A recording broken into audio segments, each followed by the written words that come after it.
me pull you. True. False. True. False. True. False. True. False. True. False. True. False. True. False. True. False. True. False. True. False.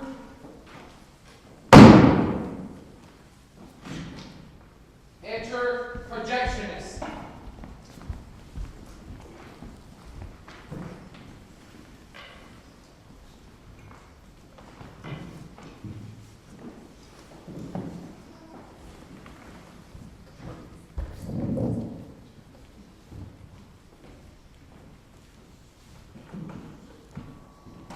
Enter measurement.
Welcome to the Riddle Ring, a carnival of colorful stories, to a world where nothing is ever black or white, where gray is the illusion, where the truth seems like a lie, and a lie seems like the truth, where the line between fact and fiction is unveiled.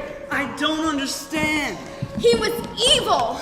Give me the money! Yep, Stanley Richards. All I wanted was a little us time. Wasted my time. No one else can see him. I can. It's true. Where we will shed light on reality as you decide what is real or not. Tonight you will witness 3 urban legends, colorful secondhand stories told as true, and just plausible enough to be believed, that supposedly happened to a real person. To keep you guessing, we have included unbelievable true stories that really did happen. Enter the realm of mystery.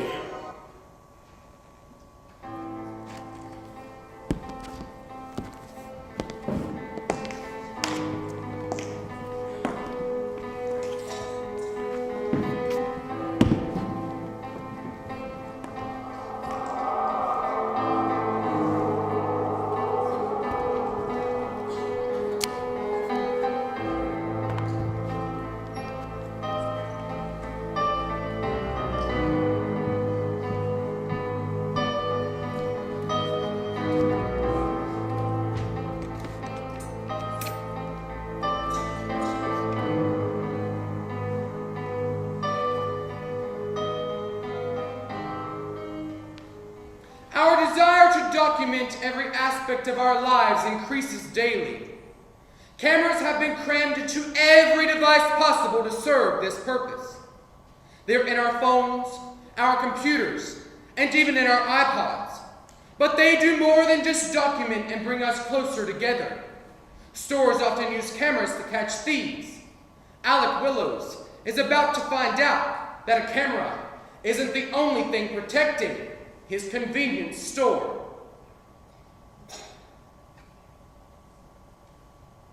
Alec Willows had bought this convenience store in hopes of giving his son the life he deserved. Recently, his son Luke has developed a small tumor in his brain and requires an immediate operation. Alec has been saving money in a metal box so he can pay to have his son's tumor removed.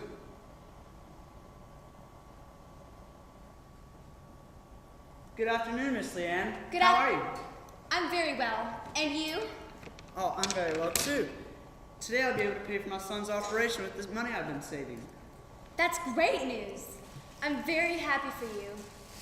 You're such a good man. Thank you.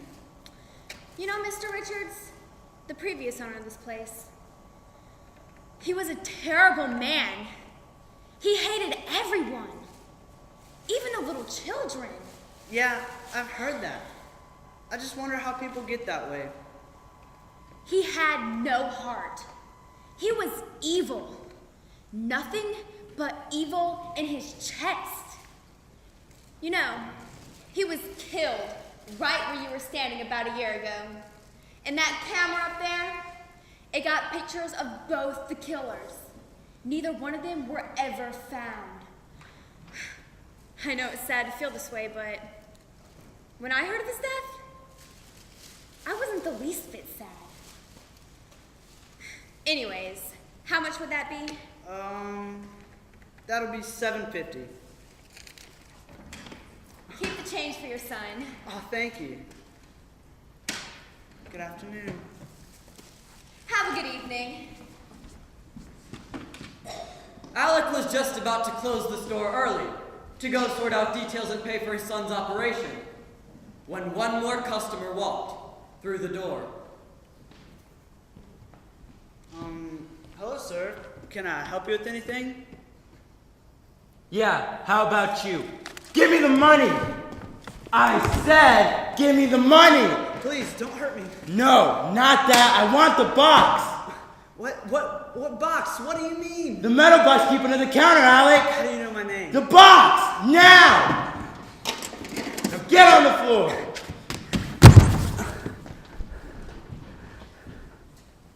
Give us all the money now! The hell is this? Where's the rest of it? That's all I have, I swear. There's nothing. Let's get out of here. Alec couldn't believe his luck. Robbed twice. How would he be able to tell his wife about the money? How would he be able to look his son in his eyes?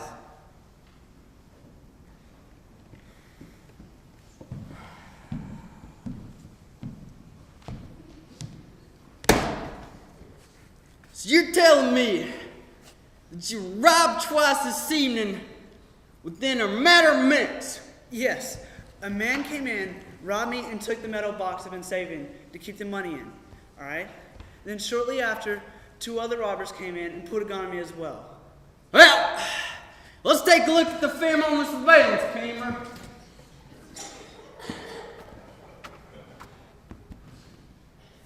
See, that's Miss Leanne. She comes in every Friday. It's a pretty little lady. And then after her, the first robber comes in. The one who took my box. Wait a second. What happened to the first robber?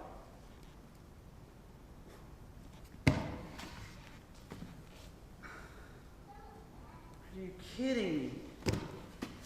I don't understand. What happened to the first robber? Well, I don't really know what you're talking about. You just saw for yourself there was only one robbery. Wasn't nothing before. This doesn't make any sense. The first robber has to be on the tape. He stole my box. Sorry, buddy, I don't really know what else to tell you. Now, hold on a minute. I think I might have found something. This is my box. How can this be? I swear to you, the first robber took it.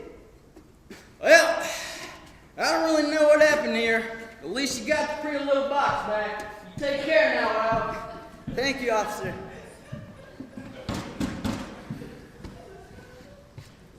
Officer Blake returned 2 days later with some news for Alec. What happened next would stay with Alec until the day he dies.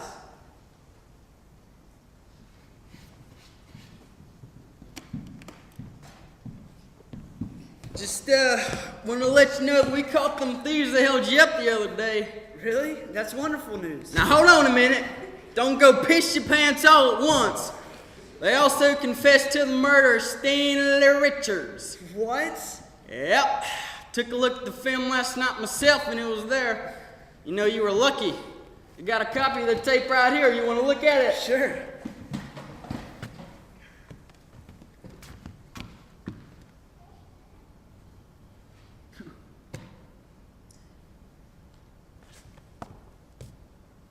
That's what they did to me. Hey, that's him. That's the man who took my box. You see, that's what I was thinking. He fit your description perfectly. Well, do you know who he is? Yep. Stanley Richards, the original owner of the place.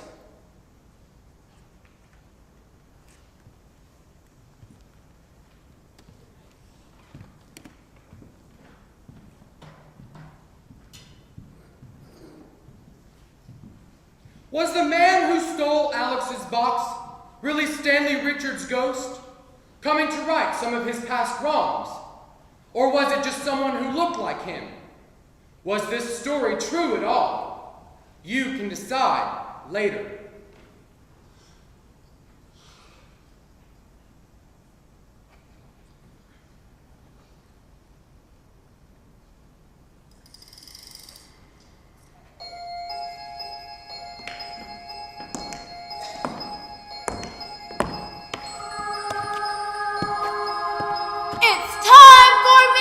Everybody, you as our audience will decide if the story that I'm about to share will throw you for an artificial twist or if it is in fact reality.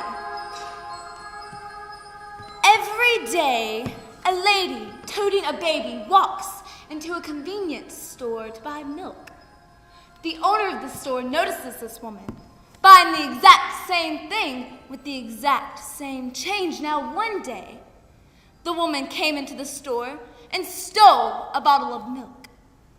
Instead of anger arising from the owner, he sympathetically offered her a job, but she instantly refuses and leaves the store. Shortly after the woman leaves, he decides to follow her, for she always walked the store. He continued to follow the woman until his path forked into a deserted graveyard. He could not spot the woman anywhere, for she had disappeared among the graveyard fog. All of a sudden, he heard the distant sound of a baby's cry. The cry grew louder and louder until he distinctly heard it coming from a grave. Worried, he immediately called the police. When they arrived, they dug up the coffin and opened it. To what was inside may be a shock to you all. But they found a skeleton holding a baby alive in its arms. Now, is this tale of a lady and her baby true or false? I ask you now as my audience to vote if you believe this myth to be real.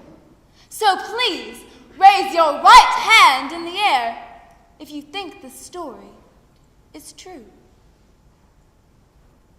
Please raise your right hand in the air if you think this myth is real. Well, my friends, this story is false.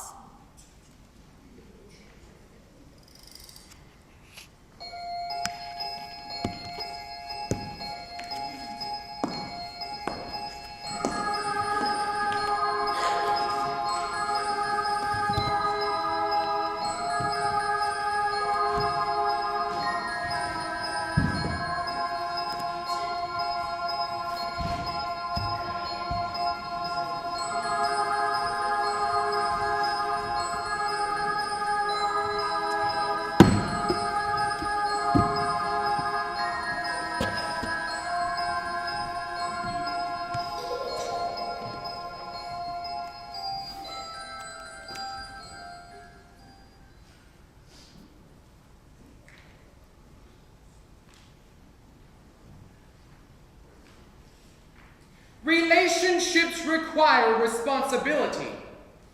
The two people within a couple are responsible for each other's well-being and are expected to respect one another. When relationships have ended, that respect should carry over. Our next story deals with a relationship that seemed to end on good terms, with that respect still intact. But things aren't always as they seem. And people can be vengeful. Let's see what you've been up to, Derek. Work email, blah. Wait, what is this? Can't wait to see you tomorrow night? Who the hell is Heather?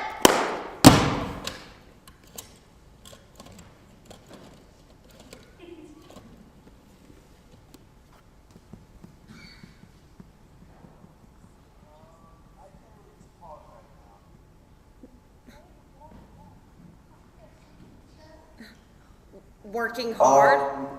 Yeah. Look, I'm sorry. I gotta take this. It's really important. Derek, come back. You always do this to me. Look, it's gonna be a long night here at the office. Things are moving pretty slow. No, Derek, I really need to talk to you. Look, you're so coughing late, okay? You're always going off for work or family or something. All I want is a little us time. Okay, I'm sorry. Look, I gotta go. We can talk when I get home. no, Derek, just wait.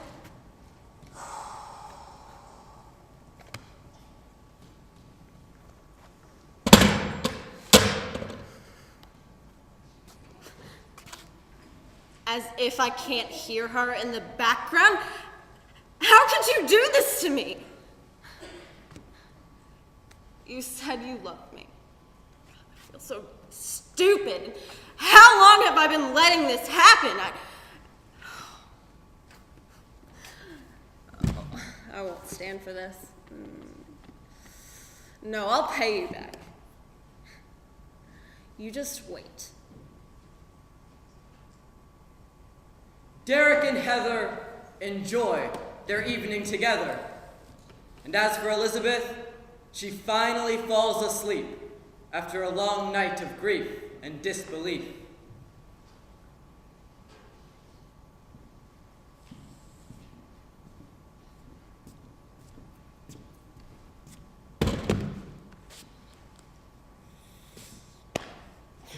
Good morning. How'd you sleep? Just great. Well, good. I have a few things I need to get off my chest. Oh, really? What about? Now, Is it before about- you get started, just let me explain, okay? Explain what, Derek? You've been gone too much lately. And I'm beginning to wonder. Look, I know, but just listen. They told me earlier this week that I have to go on a business trip. I'll be gone for about 2 weeks. I didn't want to tell you because I knew you'd be upset. I knew it! I knew you and Heather were...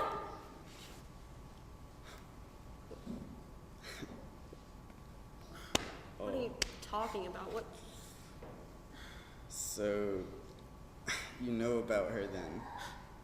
Next time, don't leave your email open. Look, Heather. Look, Elizabeth, I'm really sorry. You're right. I shouldn't have wasted your time. Wasted my time? Wasting my time doesn't begin to cover this. You're a two-timer. You said you loved me. That you were different from all the other men. How could you do this to me? Look, Elizabeth, I'm really sorry, and I really wish we had time to talk about it, but this relationship, it's not gonna work. I need all your stuff gone by the time I get back. I'm sorry, Elizabeth.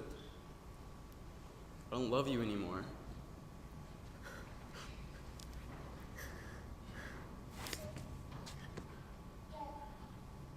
Weeks pass, and the entire business trip, Derek worries if his house will be a wreck when he returns, or whether Elizabeth will still be there. He even wonders if she had it in her to sell his things or even give them away. When he talked to Elizabeth on the phone, she reassured him that she was being mature about the situation, and that she realized life sometimes takes a different turn.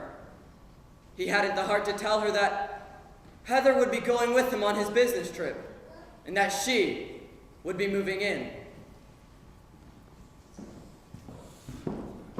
Whoa, this place is spotless. I guess she got over it. Hey, where can I put my things? They're all slapped in the truck. Just wherever. We'll sort it out after a lovely dinner out. Can you give me a hand? Yeah, I'll be out in a minute. Hey, grab the mail too.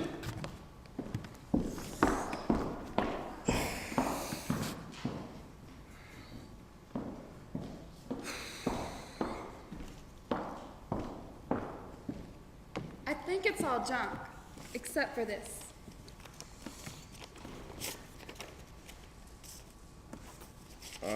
The phone bill.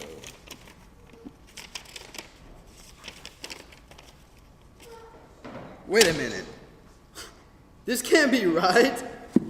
I never called anyone in Japan. How much is that? That's 29 cents a minute for 14 days. What's the total bill? $5,846.40. Who the hell did she call? What a bitch!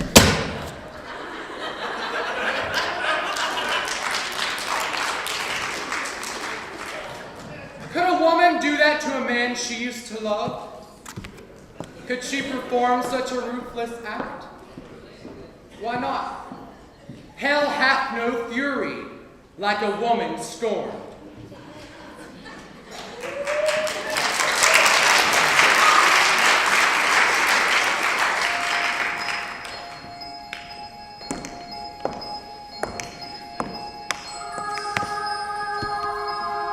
Our final mini-myth may or may not throw you for a swirl as you determine the reality of this legend. A happy newlywed couple are celebrating their first Halloween together by attending a Halloween masquerade party. A party full of masks and unrecognizable costumes to where it is almost impossible to see who exactly is standing beside you. Now the wife discovers that she is feeling ill and does not wish to attend the party any longer. So she urges her husband to go on and have a great time without her. When the husband arrives, he is feeling weary and is not in a partying mood. So he lends his costume to a friend that forgot to dress up. Later that night, the wife is feeling better and decides to show up at the party dressed up in a racy masquerade costume. Now, she did not know of her husband's switching of costumes. So she spots him, the friend, in the crowd and seduces him into a nearby closet. Minutes later, they walk out frazzled. So then the wife returns home, still not knowing that that man was not her husband. Later that night, the husband is ready to go home, so he gives his costume back and then he leaves. When he gets home, he tells his wife of how dreadful of a time he had and how apparently his friend had a great time. Now, can a woman really mistake another man for her husband? Or is this racy tale a fabrication of my imagination? So as my audience, I ask you for the second time to please vote if you believe this story is true. So please raise your right hand in the air if you believe me this time. Well, this story is false.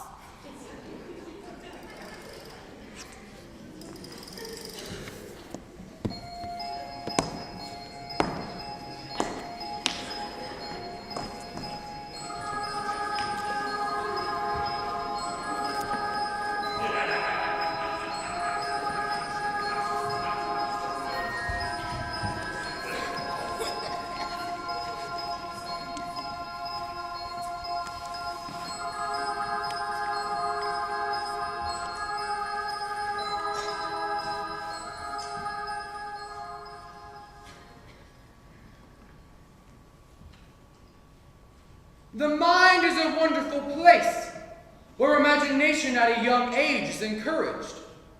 A common practice for young children is having an imaginary friend, and usually this habit is surrendered while growing up, or is it? Our final story centers around a typical imaginary friend relationship, where imagination seems to become reality. Hey, Sydney, would you like some more tea? You're my best friend, too.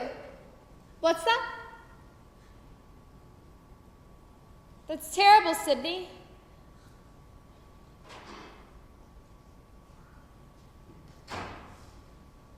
Alice's mother, Maggie, had always noticed that her daughter was lost in a world of her own. An innocent, childlike world. Or so Maggie thought. It started out like another typical day. Alice was playing make-believe again, and Maggie was entertaining her friend, Liz Kimball. Who is Alice talking to? Oh, that's just Sydney, her imaginary friend. Well, she seems to be taking it very seriously. Aren't you concerned about that, Maggie? Well, sometimes, but I had an imaginary friend when I was little. Doesn't your daughter Sally? Yes, she had one, but she gave that up years ago. Really? But you know Alice. She's always had a very active imagination. It's nothing I'm worried about. Alice, honey, it's time to get ready for ballet class. Okay, Mom. Now, Sydney, I gotta go to dance class. You be good. I'll be back soon. Look, if you get concerned at all, I know a really good therapist. Oh, no thanks, Liz. I think it's just a phase that she'll grow out of. Oh, well, you're probably right, Maggie. I'm probably reading into this much more than there is. Maggie thought Liz was overreacting, that this whole Sydney situation was just an example of her daughter's creativity and imagination. But then Alice said something that Maggie would never forget.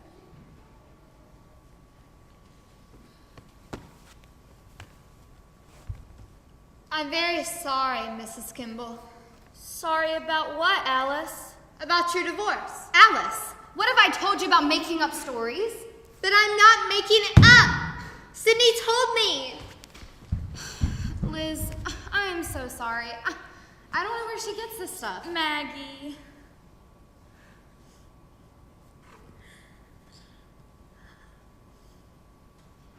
It's true. Maggie had known Liz for 5 years and couldn't explain how Alice knew about her divorce before she did. She never at first connected this coincidence with Alice's imaginary friend, Sydney. I mean, Sydney was just an imaginary friend, right? Later that night... I don't know, Diane. The slogan just isn't working for me. Really? I worked really hard on that. Mommy. I know, I'm sorry. Mom. It just doesn't seem... Mom. Can you give me a second, Diane? What is it, honey? Mommy's working. Mommy, Miss Miller needs to check on Rebecca. She's really sick and she could die. Alice, how many times do I have to tell you? Mommy, she needs to check on Rebecca. It's really important. Sydney told me. I'm sorry, Diane. I need a minute with Alice. Why? What did she say? Oh, just some nonsense about Rebecca being sick? Oh, no, Rebecca's fine. She's playing in her room. I know, I'm sorry. I don't know where she gets it, but I'm gonna have to go. It's all right. Just call me when you're finished. All right. All right, bye. Bye. Miss Miller couldn't help but check on Rebecca, and thank goodness she did. Rebecca? Rebecca? Oh, Rebecca, I'm sorry. Oh, gosh, I'm hurting up. Oh, my God.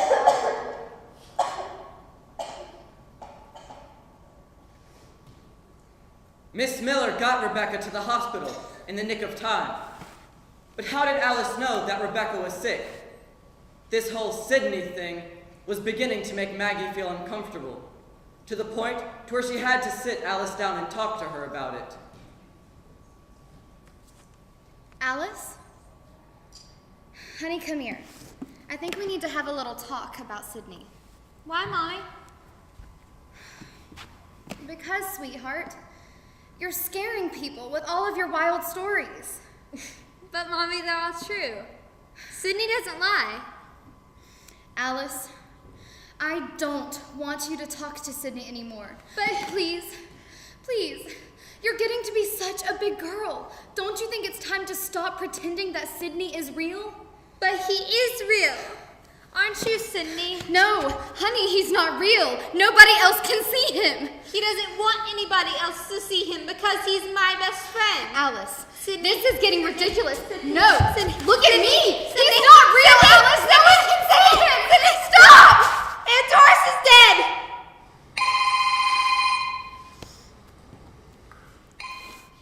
Hello?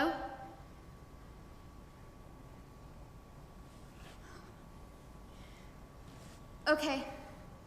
Thank you for letting me know. Bye. How did you know that? Sydney told me. After everything that had occurred, Maggie forbids Alice from ever playing with Sydney again. But late at night, when Maggie's finishing up work, she hears noises coming from Alice's room. Here you go, Sydney. I made this one especially for you. See? No icing. Mom says she doesn't want me playing with you anymore. I don't think it's fair either. No, she's not mean, Sydney. She's actually really nice. Of course I can keep a secret. That's a great idea. You can stay in here. It'll be our little secret. Of course. I'll never leave you, Sydney. I love you too. You'll always be with me. Always. The imagination is an unpredictable tool. But can it breach reality? Can it predict the future? Can it save lives? Why not? Who can discern the machinations of the cosmos? Maybe Alice was a psychic who was too young to understand her powers. Or maybe this story isn't true at all. You can decide now.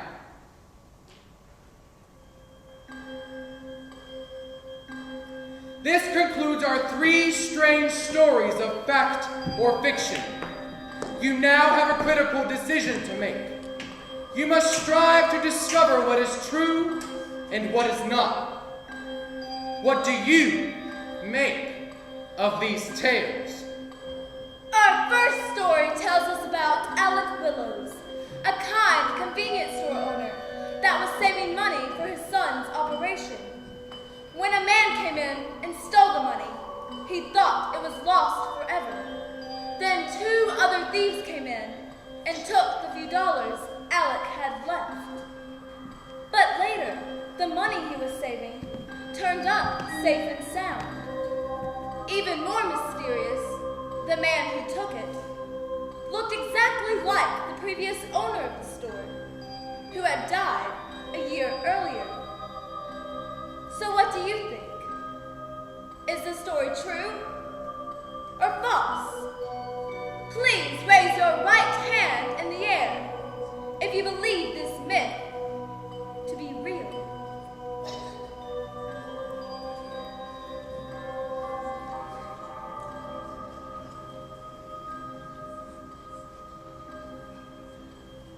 This ghost story turns out to be true.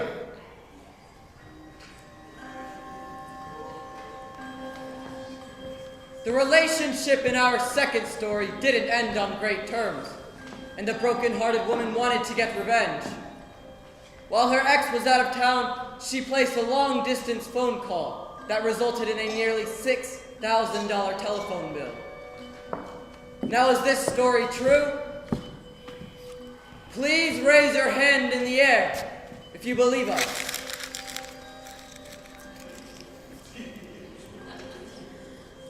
Revenge is sweet. However, this occurrence is pure fiction.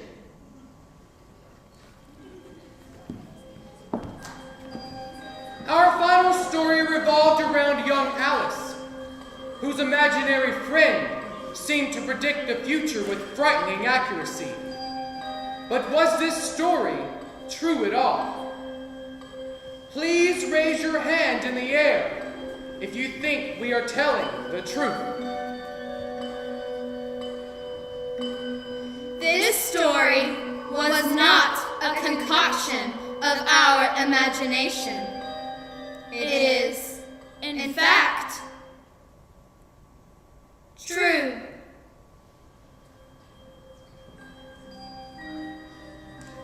Did you find your decisions to be accurate, or was your judgment clouded? You have heard the truth! Were you able to sort the truth from the lies. Solve the riddling mystery. Maybe you've realized that our world is stranger than you think. We do not live in a closed universe. Remember, not everything is what it seems.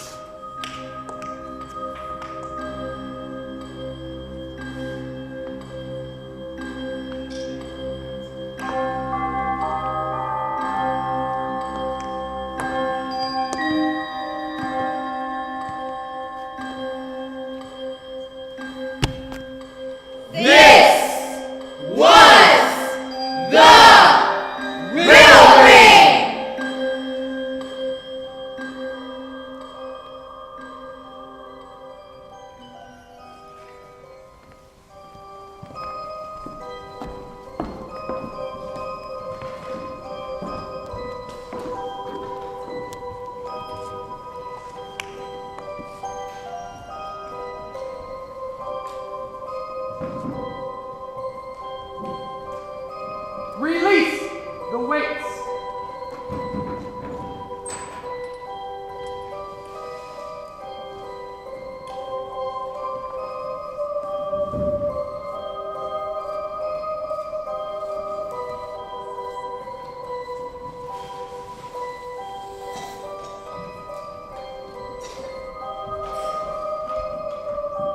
Take down the poles.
Exit projectionist.